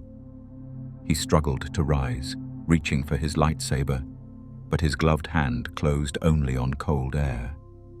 Clones streamed toward him, blasters raised. He summoned the Force, a last shield of will around his frail body, but their shots cut cruel arcs of red, igniting his robes, sending searing pain ripping through his senses. He tasted metal and ash, felt flesh burn, but he did not flee. For Plo Koon, a Jedi's final stand was not about survival but about bearing witness. A charred Keldor mask lay inches from his hood, melted at the edges by the explosion's heat. He grasped it, raising it like a banner of defiance. In that moment, the mask became his symbol, not of fear, but of hope. He breathed through the mask's filters even as they choked on debris. Lightning crackled unseen behind the storm clouds, as if the planet itself mourned. He whispered a prayer to the living force. Guide them back. And though his voice wavered, its echo trailed out into the desolation, a cry of compassion amid betrayal. One clone hesitated, his rifle wavering as he stared at the flaming ruin. Plo reached out through the Force, seeking a spark of loyalty, a flicker of past camaraderie. For an instant, he felt a tremor, a faint acknowledgement, before the clone's eyes locked with his, empty and resolute. The shot tore through Plo's chest, snapping the fragile line he had cast. He collapsed, the mask slipping from his lifeless fingers. Above, the storm broke, torrential rain washing ash and flame from the jagged spires. Clones moved on, leaving the fallen Jedi to the storm and the emptiness of space, echoing with distant thunder. The fuel pod's inferno, another desperate sacrifice, had ceased its roar, but Cato Nemoidia still crackled with the storm's fury.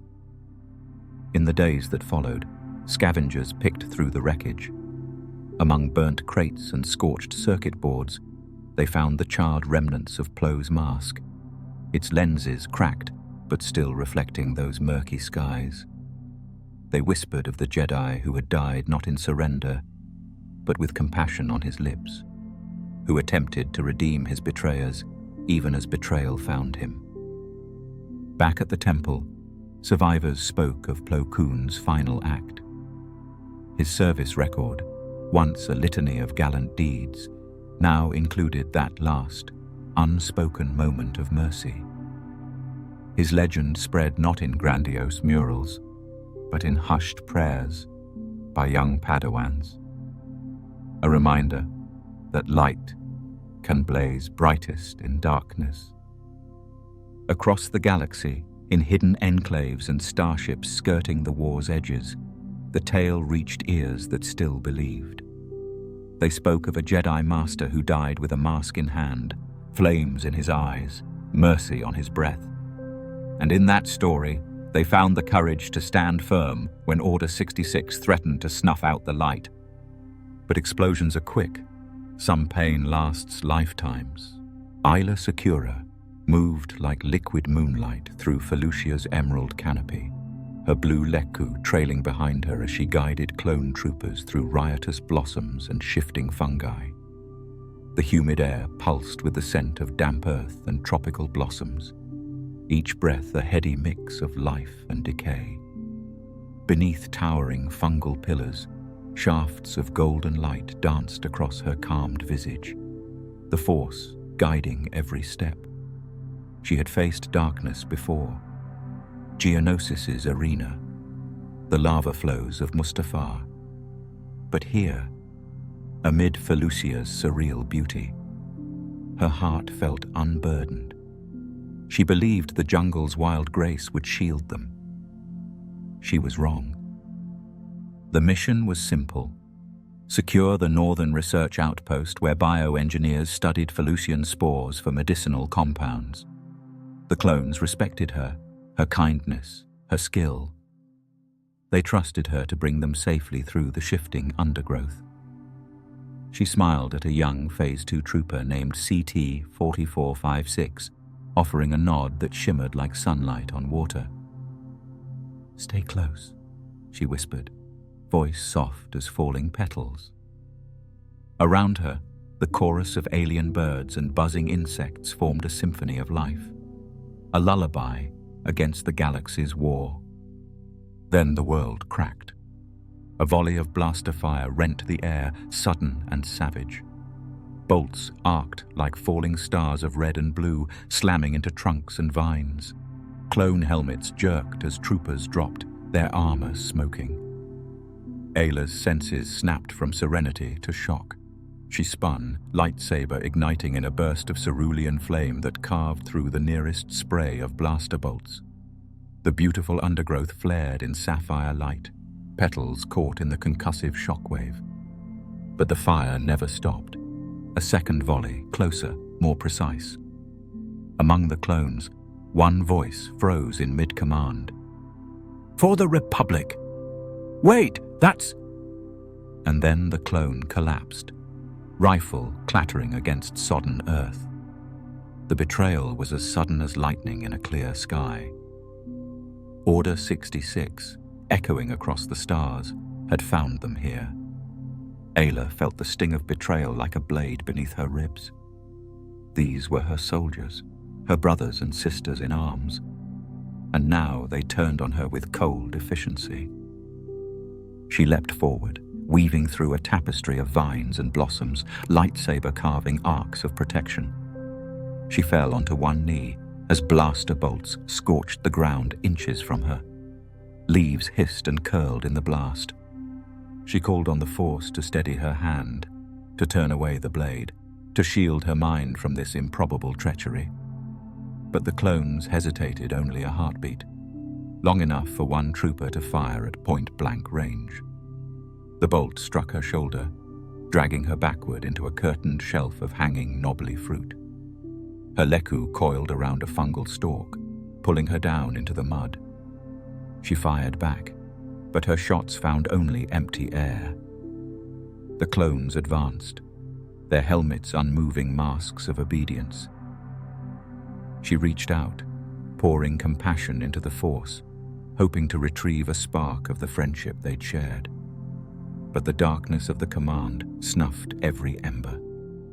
Another bolt caught her in the side. Pain bloomed, hot as lava, as she slashed at the encroaching trooper. The blade swept through armor and limb alike, severing the clone's rifle in two. He stumbled, but another shot struck her leg. She collapsed, mud splattering across her blue skin and golden eyes. In the swirling miasma of smoke and petals, Ayla heard buzzing, blaster rifles idling up and down like hungry insects. Above, the sun filtered through the riotous canopy, painting the scene in fractured shards of light and shadow. A blue Leku, once a symbol of her grace, lay curled in the mud. She crawled forward, igniting her lightsaber in one final surge of determination. The blade hummed a mournful note, reflecting pools of crimson on the wet forest floor. She struck at the nearest clone, but her strength ebbed with each breath. The explosion of her personal starfighter's AT-RT buffeting her earlier became a distant memory, replaced by reverberations of betrayal. As her vision blurred, she saw the research outpost in the distance, smoke curling above white stone like mournful wraiths. She had fought to protect this place of life-giving knowledge, only to be felled by those she led. Irony, bitter as poison, wove through her thoughts. In her last moments, she spoke a quiet benediction to the jungle. May these flowers bloom in freedom. The Force rose around her, a final embrace, as her lightsaber winked out. The clones hesitated. One glance, a flicker of doubt, before stepping back into the Order's cold rhythm. A single bolt extinguished her life. The jungle fell silent once more, save for the drip of sap and the distant call of unseen creatures. In the mud, her lightsaber lay dull and broken. The blue glow vanished. When the Republic's remnants later passed through Felucia, they found only scorched earth and shattered flora. But word of Ayla's fall spread faster than any official report. Pilots recounted seeing a lone figure blaze through blaster fire, tending to the wounded until betrayed. In hidden enclaves, young Force sensitives felt her presence in every flicker of blue light and every whisper of petals. Her leku, plucked from the mud, became a symbol of sacrifice, displayed on battered shields and worn on helmets as a silent oath. Never forget. Archaeologists later discovered the smoldering ruins of the outpost, and among the wreckage, a charred fragment of her blue mask. To them it spoke of beauty, turned to ashes, of betrayal in paradise. On Coruscant, senators spoke her name in hushed tones, one of the many Jedi lost to Order 66, a reminder that even the greenest worlds could harbor the darkest sins. In their memorial chamber, a mural showed a warrior in a blue cloak, lightsaber raised against phantom clones. Her eyes, painted with tears of light, seemed to watch over the fallen. Not all jungles hide beauty. Some hide fire. A haze of acrid smoke drifted through the redwood canopy, mingling with the scent of pine sap and damp earth. The air on Endor's moon was thick and green, the forest alive with chittering wildlife and the distant rush of hidden streams. Yet, around the clearing where the funeral pyre lay, all was solemn hush. The flicker of orange flame licked the sky, casting long shadows on fallen foliage. At the center, a figure knelt beside a smoldering helmet, the black helm of Darth Vader, its surface scorched, its lenses cracked, and its breath module silent at last. He still wore the heavy armor, the chest panel's lights now dark, the hiss of servos gone. The towering silhouette bore the scars of untold battles, gouges in the breastplate, scorch marks on the gauntlets. The heavy mechanics of life support now stilled. The man beneath had sacrificed himself moments before, tearing off the mask to save his son, Luke Skywalker, offering the last shreds of his humanity in redemption's name. An ethereal glow settled among the trees as Luke stood in the edge of the pyre's light, his green lightsaber extinguished and hanging at his side. His father's helmet lay at his feet, warm from the fire. The young Jedi's face was pale but resolute, eyes shining with tears he would not shed. Around him, the surviving rebels, Leia, Han, Chewbacca, even the Ewoks, kept their distance, honoring a presence no longer bound by flesh, yet palpable in the night air. Luke knelt by the helmet, his fingertips brushing its cold curve. Memories surged, the hissing of respirator air, the mechanical rasp that had haunted his childhood, the sudden crackle of this same mask tearing from his father's face. The sight of Anakin Skywalker's eyes, freed from the darkness, resting once more in love and regret. He closed his eyes, letting the Force carry his sorrow, his relief, his awe. The flames roared higher, and sparks drifted upward like fireflies set free. The helmet's lenses glowed one final time before dimming into opaque glass. With reverence, Luke retrieved his father's crimson saber, the weapon once wielded to crush the Jedi, now cold and silent, placing it atop the helmet. A single emerald shard of kyber crystal caught the firelight, reflecting hope even in this moment of loss. Leia approached, her footsteps soft on moss and scorched wood. She wore the silver braid of a general, her expression mask-like yet gentle. She paused beside Luke, gazing at the pyre. "He saved you," she whispered, voice barely louder than the crackling blaze. "He found his way back." Luke nodded, standing as the first ember floated skyward. He extended his hand over the pyre, drawing energy from the living Force. Around him, the leaves stilled, the animals hushed. In that suspended moment, he felt the threads of destiny shift, the Sith legacy ending in sacrifice, and the Jedi legacy rekindled through forgiveness and love. He released the Force, and the ember fell, scorching the earth, a silent concession to his father's final act. The helmet tumbled off the pile, rolling into the moss. Luke bent to retrieve it once more, lifting it high, as if offering it back to the sky. The pyre's flames reflected in its dark lenses, and for a heartbeat, the forest seemed to hold its breath. Beyond the clearing, the hum of celebration rose gently. Victory over the Emperor at last. But here, in the amber glow of loss, the victory was bittersweet. A galaxy reclaimed freedom, but at this price. The life of its greatest villain turned savior. The duality mirrored the great conflict itself. Light and dark entwined until the final breath. Luke placed the helmet on a fallen log beside the burning pyre. Then, with soft reverence, he began to sing the ancient Jedi benediction, words of peace and passage, once uttered in forgotten halls. "May the Force be with you, always." His voice carried through the trees, as gentle as wind through leaves. The rebels lowered their heads. The Ewoks pressed closer, their lanterns swinging, faces reflecting the firelight. Their chants rose, a harmony of celebration and mourning, for in death as in life, endings gave way to beginnings.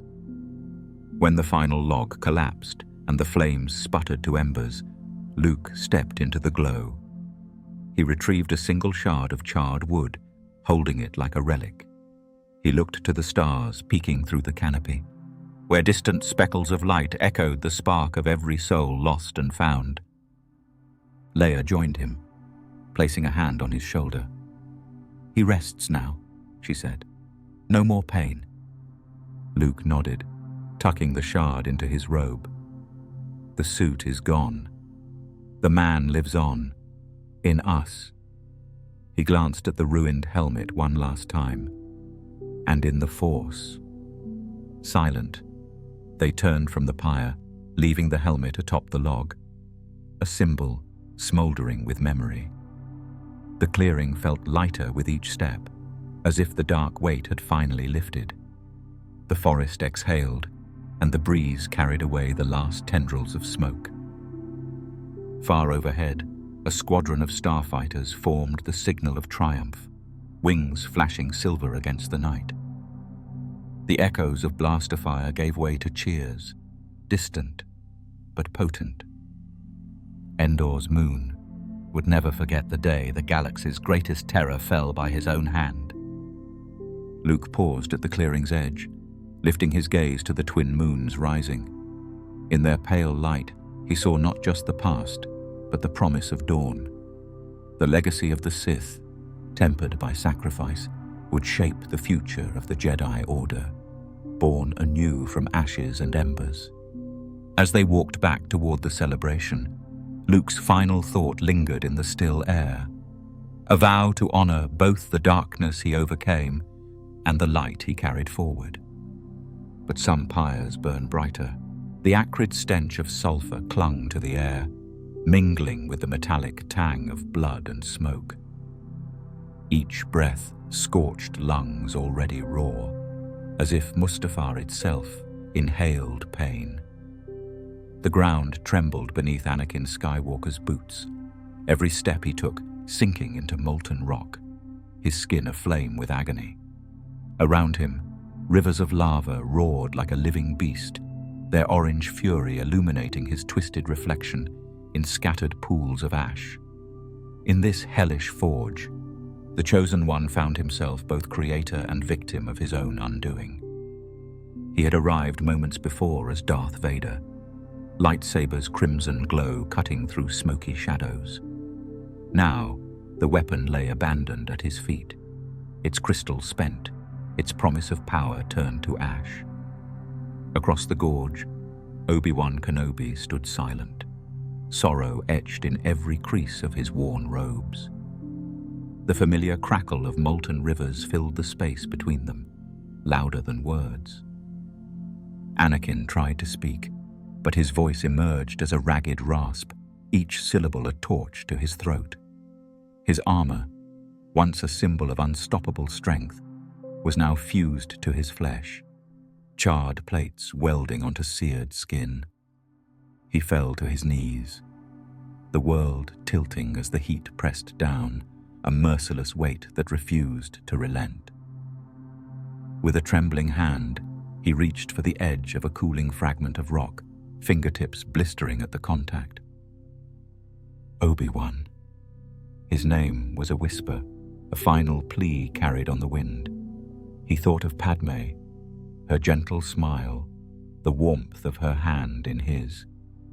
That memory, once a beacon, now burned with equal ferocity.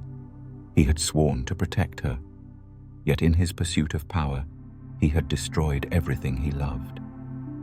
Obi-Wan's face, gaunt with grief, seemed carved from the very stone around them. He took a hesitant step forward, but the chasm between master and apprentice was wider than any physical distance. The Jedi knew what had to be done, and his heart cracked as he raised his lightsaber, its blue glow a piercing lullaby in the cacophony of molten death. Anakin's breath came in ragged bursts, steam rising from his cracked lips. The molten rivulets snaked around his legs, as if lifeblood itself bled into the fiery ground. He clutched his chest plate, where the life support systems had melted into useless slag. Every nerve screamed, every fiber of muscle protested. Yet he could not look away from his friend's sorrowful gaze. With a trembling finger, Anakin traced a pattern in the ash. Tiny handprints he and Luke would never share. Whispered lessons Yoda would never teach. His tears boiled on his cheeks, tiny pearls of agony that steamed into nothingness before they fell. He tried to summon the Force, to claw his way back from oblivion, but the darkness had grown too deep, a black tide drowning every spark of light. Obi-Wan's blade moved in a final silent arc. There was no triumph in his stance, only the bleak necessity of mercy. The blue edge severed the last link between Vader and Skywalker, a clean break that echoed like a death knell. Anakin fell entirely into the lava's embrace, his form disappearing beneath infernal waves. For a heartbeat, the firestorm stilled. Then the river roared back to life, covering him in its molten tide. The world shuddered, as though mourning the loss of its brightest flame. Above the chasm, a single ember drifted upward, then vanished into the smoky sky. In the aftermath, Obi-Wan stood alone, the weight of failure pressing on his shoulders. The lava's glow painted his face in sorrowful hues as he watched the river carry away all that had been Anakin Skywalker. A melted fragment of his starfighter lay buried in ash nearby, the once gleaming hunk of Imperial might, now little more than a charcoal relic. The galaxy's cautionary tale had ended where it began, in fire. Yet in that final moment, the Force stirred. A faint pulse resonated through the molten ground, a reminder that life could spring from the greatest destruction. The children of Skywalker, twins born in hope, separated by fate, would carry his legacy forward. His sacrifice, born of betrayal and pain, would seed a new dawn. Obi-Wan turned away, each step measured in the ashes of regret. Behind him, the lava continued its relentless dance, forging fresh rock from molten chaos. And somewhere in the vast weave of the Force, a spark of Anakin's spirit flickered, lost, but not extinguished. But there's one death even Anakin couldn't outsuffer. Under the vaulted arches of the Jedi Temple on Coruscant, morning light once filtered through stained glass windows, painting the polished floors in hues of sapphire and gold. Now, a silent dread hung in those corridors, thicker than the usual hush of meditation and study. The scent of antiseptic had been replaced by something far darker, smoke and spilled ichor. The coppery tang of life violently ended. Tiny footprints, no larger than a child's hand, tracked across the marble, leading deeper into the sanctum's heart, the youngling's training wing. Each print ended in a smear of crimson on the temple's sacred walls, proof of innocence lost. These were the footprints of potential, of futures unfulfilled, now frozen in place. A single Padawan's doll lay abandoned in a corner, its fabric torn, stuffing spilling like spilled stars across the floor. Nearby, a discarded holoprojector flickered weakly, projecting the last lesson of the day. Trust in the Force, and it will guide you. That lesson, once a beacon of hope, now served as a cruel reminder of betrayal. They came in the aftermath of Order 66. General Skywalker, Anakin, the Chosen One, stormed these halls, not to defend, but to destroy. His saber, ignited with a blood-red glow, cast long shadows against the training oculus. He moved with silent efficiency. A flick of his wrist, a quick lunge, each strike precise and remorseless. For the younglings, barely old enough to hold a lightsaber, the world collapsed in an instant of terror and confusion. One by one, they fell. Their cries, high and desperate, echoed off the stone walls, only to be swallowed by the vast emptiness of betrayal. Anakin's face, twisted with conflict, flickered in and out of view through his helmet's visor. In his mind, he justified each act as duty, a tragic necessity. But in that helmet's reflection, the light of hope dimmed with every life snuffed out. In the central chamber, Master Yoda's portrait watched in stunned silence. The circular mural beneath it, once vibrant with depictions of the Force's living energy, was now stained with shadow. Blood-streaked handprints marred the sacred images, turning symbols of balance into reminders of devastation. The Council's cry of alarm came too late. The young Jedi, innocent vessels of the Force, were no longer there to hear it. Among the fallen was the youngest, barely 10 cycles old. She held tightly to a tatami-woven training saber, its lethargic hum dying as her small body went limp. Her final lesson had been the importance of compassion, her dream to heal rather than harm. Now her final breath whispered of fear, not forgiveness. The echoes of her final cry reverberated long after the weapon's red glow had extinguished. In the aftermath, silence returned, but it was hollow.